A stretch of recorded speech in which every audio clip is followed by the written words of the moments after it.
अस्सलाम वालेकुम friends, welcome back to Top Smarties drama serial कभी मैं कभी तुम। शर्जीना नाराज़ होकर अपनी अम्मी के घर चली गई, जो कि उसका जाना बनता भी था।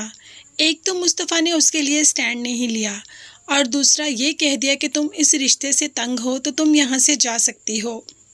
रुबाब को बुरा लगा तो कहा कि मैं शर्जीना को कॉल करके सॉरी कर देती हूँ, मगर सास ने ऐसा करने से मना कर दिया और अदील ने भी रुबाब को मना कर दिया कि तुम इन बातों में मत पड़ो। यहाँ पर मुस्तफ़ा का शर्जीना के बगैर बिल्कुल भी घर में दिल नहीं लग रहा। घर आके भी वो यहाँ पर नहीं होता और बाहर होके वो बाहर भी नहीं होता। मतलब उसका दिल सिर्फ एक ही बात पे अटका हुआ है, शर्जीना। हर वक्त बस शर्जीना के ख़याल, शर्जीना की बातें यही उसके जहन में आती हैं। तो वहाँ पर शर्जीना कौन सी सुकून में है? वो भी तो हर वक्त सिर्फ मुस्तफ़ा को ही याद करती है। तो क्यों ना फिर इन दोनों को मिलाया ही जाए, शायद राइटर ने ऐसा सोचा। तो फाइनली मुस्तफ़ा को अपनी गलती का एहसास हो जाएगा और वो शर्जीना को लेने भी चला जाएगा। शर्जीना जैसे ही दरवाजे पे बेल आती है तो क्या देखती है कि सामने मुस्तफ़ा खड़ा है। उसको बहुत ही आराम से अंदर लेकर आती है और उसको बिठाती है। मगर मुस्तफ़ा को शर्जीना से बात करनी है और शर्जीना को नहीं करनी, मगर इसके बावजूद भी शर्जीना को मुस्तफ़ा से बात करनी पड़ती है। मुस्तफ़ा ने शर्जीना को ये बताया कि वो किस बात से परेशान था। जब अदील ने उससे कोई बात की और शर्जीना ने जवाब नहीं दिया, मगर शर्जीना ने तो अदील को अच्छी खासी सुनाई थी, जो कि मुस्तफ़ा नहीं सुन सका। वो उससे पहले ही चला गया, जिस पर शर्जीना का कहना था कि मैं अदील का पेच अपनी ज़िंदगी से फाड़ कर फेंक चुकी हूँ। तुम मेरे दोस्त हो, मैं तुमसे मोहब्बत करती हूँ, तुम मेरे शौहर भी हो, मगर तुमने मेरा बिल्कुल भी ख्याल नहीं किया और ये बात मैं भूल पा ही नहीं रही। तुम मेरे इतने अच्छे दोस्त होते हुए भी तुमने मेरे लिए आवाज़ नहीं उठाई, तो सोचो मैं कितनी दुखी होंगी।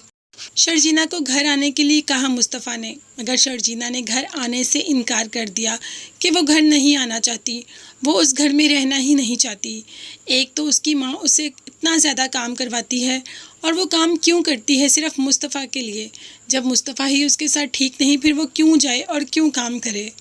तो मुस्तफ़ा भी वापस आ जाता है ये कहकर कि मैं जानता हूँ कि मैं तुम्हें डिज़र्व नहीं करता, तो मेरे को तो कोई अदील जैसा अच्छा इंसान ही डिज़र्व करता है। मगर यहाँ पर अदील की हालत भी चेक करें, अदील भी किसी मुलाजिम से कम नहीं। रुबाब जो कि ऑफिस जाते वक्त अदील को कह रही है कि ये सैंडल नहीं, ये सैंडल पहनूंगी, जाओ रूम से ये सैंडल लेके आओ। ये बात जब माँ बाप ने सुनी, जो उधर ही बैठे थे, तो खासा बुरा फील किया। बाप तो बोल ही पड़ा कि ये शौहर है और नौकर में फ़र्क होता है, मगर यहाँ पर तो शौहर और नौकर में कोई फ़र्क ही नहीं है। दरअसल ये बात वो अपनी बीवी से कह रहा था, रुबाब से नहीं, क्योंकि वो लोग रुबाब के मिजाज को जानते हैं।